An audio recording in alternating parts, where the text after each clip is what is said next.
Welcome back to my channel SG family.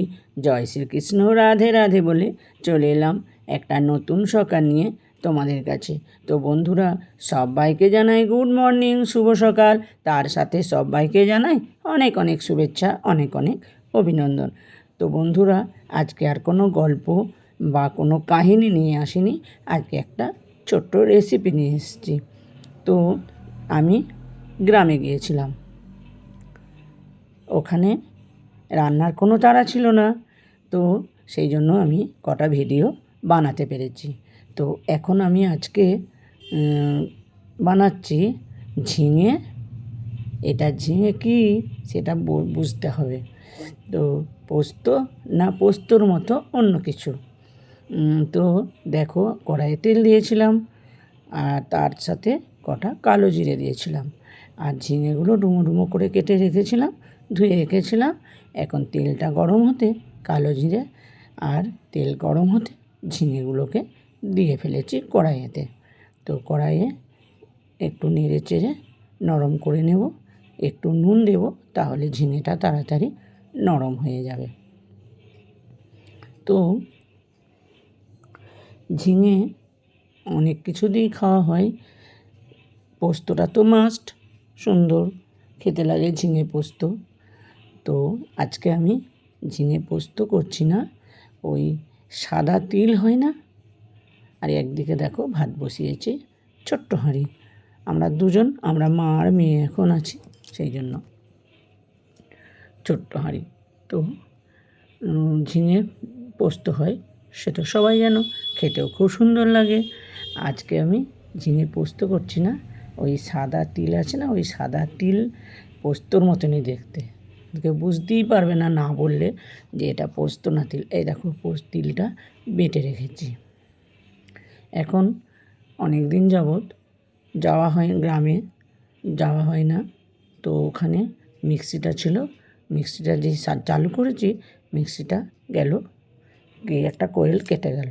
তো বাধ্য হয়ে কী করা যাবে, শিলনোড়া ছিল, শিলনোড়াকে ধুলাম, পাতলাম, মিললাম আর কি, মিলে তিলটাকে বাটলাম, বেটে এখন আমি এই ঝিঙে দিয়ে ওই তিলটা রান্না করব। সাদা তিল, লাল তিল নয় কিন্তু, একটা লাল তিল আছে দেশীয়, আর এটা সাদা তিল, ওই গ্রামেতেই চাষ করে কিন্তু সাদা তিল।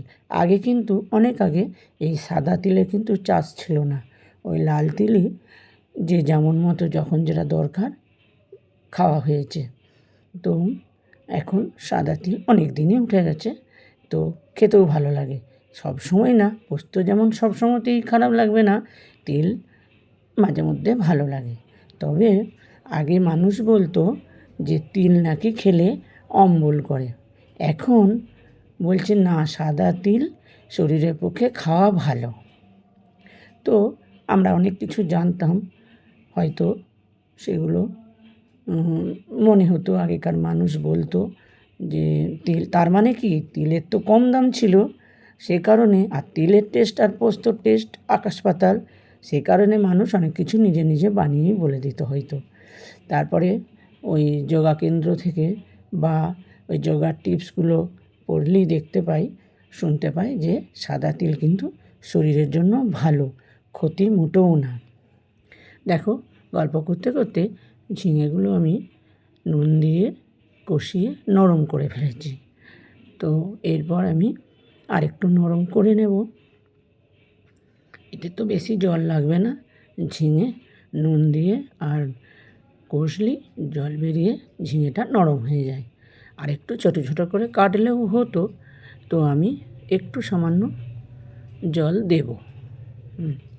তো আরেকটা জিনিস কি, অনেকেই হয়তো জানো, সবুজ সবজিতে মানে ঢাকা দিতে নেই, ঢেকে দিলে কি হয়, ওই সবুজ কালারটা ফেড হয়ে যায়, দেখতে ভালো লাগে না। তো অনেক সময় আমাদেরকে সেদ্ধ হওয়ার জন্য একটু ঢাকা দিতে হয়, কিন্তু তারপরে দেখি ফেড হয়ে গেছে, দেখতে সেটা ভালো লাগে না। যার যেমন রং সেটা তাকেই মানায়, সেই রকম। তো সেই জন্য এটা অনেকেই নিশ্চয় জানো, আবার অনেকে জানো না। সেই জন্য তোমাদেরকে বলে দিলাম। এদিকে দেখো ভাত ফুটছে, ভাত হয়েই এসেছে, ভাত নামাবো। আর এদিকে আমি ঝিঙে দিয়ে তেল দিয়ে যে রেসিপিটা ওটা বানিয়ে নিচ্ছি। জল দিয়েছিলাম, দেখো ঝিঙেগুলো সেদ্ধ হয়ে গেছে। তবুও একটু এদিক ওদিক করে নাড়াচাড়া করে নিই। আর তারপরে আমি এই যে তিল বাটাটা দিয়ে দিলাম। দেখো, দেখে মনে হচ্ছে তিল না পোস্ত, না বললে কেউ বুঝতেই পারবে না এটা পোস্ত না তিল। তো তিলটা দেওয়ার পর একটু সময় নিতে হয়, নাড়াচাড়া করে নামাতে হয়। আর পোস্তটা যেমন দেওয়ার পরই একটু নাড়াচাড়া দিয়ে নামিয়ে দিলেই ভালো হয়। তিল তো একটু ফুটিয়ে নিতে হয়, তিলটা দেওয়ার পর একটু সময় নিয়ে ফুটিয়ে নিতে হয়, নয়তো কাঁচা কাঁচা তিলের গন্ধটা আসে। এমন কিচ্ছু লাগলো না, একটু তেল আর একটু কালো জিরে আর তিল বাটাটা, নুন আর লঙ্কা গুঁড়ো, এগুলো তো লাগেই। যে যার মতো স্বাদ মতো নুন আর স্বাদ মতো লঙ্কা, সে তো লাগবেই। দেখো জলটা শুকিয়ে গেল, আর তেলটা দেওয়ার পর আমি বেশ কিছুক্ষণ ফুটিয়ে নাড়াচাড়া করে নিলাম।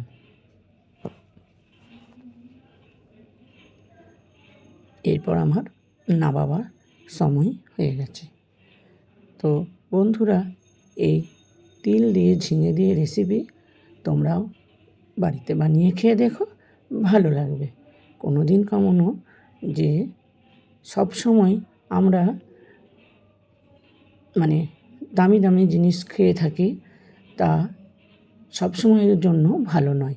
কোনো সময় এই সমস্ত জিনিসগুলো খেতে আমাদের ভালো লাগে। আর এটা আবার শুকনো করে চচ্চড়িও করা যায়, মানে এটা শুকিয়ে দিতে হবে।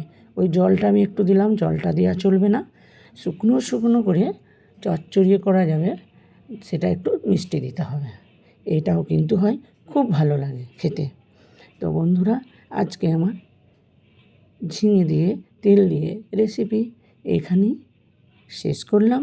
সকলে ভালো থেকো, সুস্থ থেকো, আর আবার নিয়ে আসবো অন্য কোনো দিনে অন্য কোনো রেসিপি নিয়ে। দেখো গল্প করতে করতে আমার নামানো হয়ে গেল, পুরো কমপ্লিট।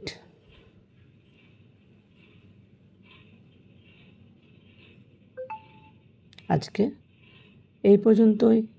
সকলে ভালো থেকো, সুস্থ থেকো। আর এই দেখো আমার সবাই ভালো থেকো, আমার রেডি তিল ঝিঙে।